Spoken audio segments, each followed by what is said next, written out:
Hello everyone, welcome to our channel Sunshine Fortunes Education. I am Gunjan Malhotra. हमारे channel को subscribe कर लीजिए, नीचे दिए बेल आइकन को भी हिट कर दीजिए ताकि ओवरसीज एजुकेशन से रिलेटेड जो भी लेटेस्ट इन्फॉर्मेशन आए वो आप तक पहुंच सके। आज का जो टॉपिक है वो ये है कि अगर आप बिजनेस एंड मैनेजमेंट रिलेटेड पढ़ाई कर रहे हैं तो इंडिया से करने के बदले आपको यूके से क्यों करना चाहिए, उसका क्या बेनिफिट मिलेगा। अगर हम लोग टॉप रैंक यूनिवर्सिटीज़ की बात करें, top 50 universities in the world की बात करें, तो आपको जान के हैरानी होगी कि वर्ल्ड की जो टॉप 50 बी स्कूल्स हैं, बिजनेस स्कूल्स हैं, उसमें 6 यूनिवर्सिटीज़ जो हैं वो यूके से हैं। नाम नहीं लूँगा, मैं आपको ब्रीफ में बता देता हूँ।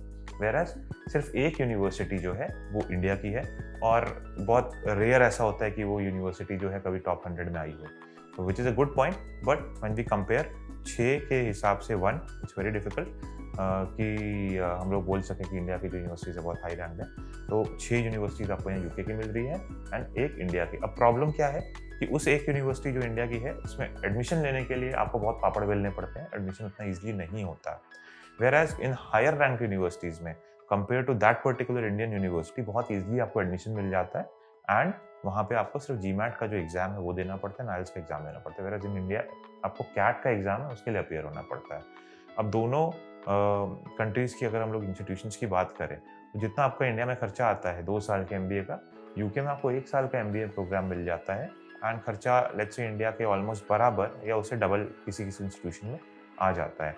एंड इंडिया में स्कॉलरशिप जनरली नहीं मिलती कैट के बाद एमबीए करने के लिए, बट यूके यूनिवर्सिटीज़ में बहुत सी ऐसी स्कॉलरशिप्स हैं जो आपको मिल जाती हैं और उसको यूज़ करके आप बहुत सस्ते में यूके से पढ़ाई कर सकते हो। इसके साथ-साथ जो पैकेज आपको इंडिया में लगता है, एवरेज पैकेज इंडियन इंस्टीट्यूशंस के थ्रू पढ़ाई करने के बाद, वो बहुत लो रहता है। व्हेयरएज़ यूके से जब आप पढ़ाई करते हो और आपका एवरेज पैकेज जो रहता है, वो बहुत हाई रहता है। इंडिया के टाइम पे वो multi-fold, let's say 5 to 10 times higher salary रहती है, depending upon your background and profile as well, कितना एक्सपीरियंस वगैरह रहा है। तो ओवरऑल ईज़िली आप बहुत ज़्यादा हाई रैंक यूनिवर्सिटी में यूके से एमबीए कर सकते हो as compare to struggling in India. Thanks a lot. I hope आपको हमारा जो वीडियो है पसंद आया होगा। अगर आप भी ओवरसीज़ जाके पढ़ना चाहते हैं या आपकी कोई भी क्वेरी है, देन कमेंट सेक्शन में आप अपने कमेंट पोस्ट कर सकते हैं। नीचे डिस्क्रिप्शन में दिए हुए व्हाट्सएप लिंक पे भी आप क्लिक करके हम लोगों को डायरेक्ट कॉन्टैक्ट कर सकते हैं and feel free to contact us over the phone as well during the weekdays, Monday से सैटरडे 10 AM से 7 PM। Thanks a lot.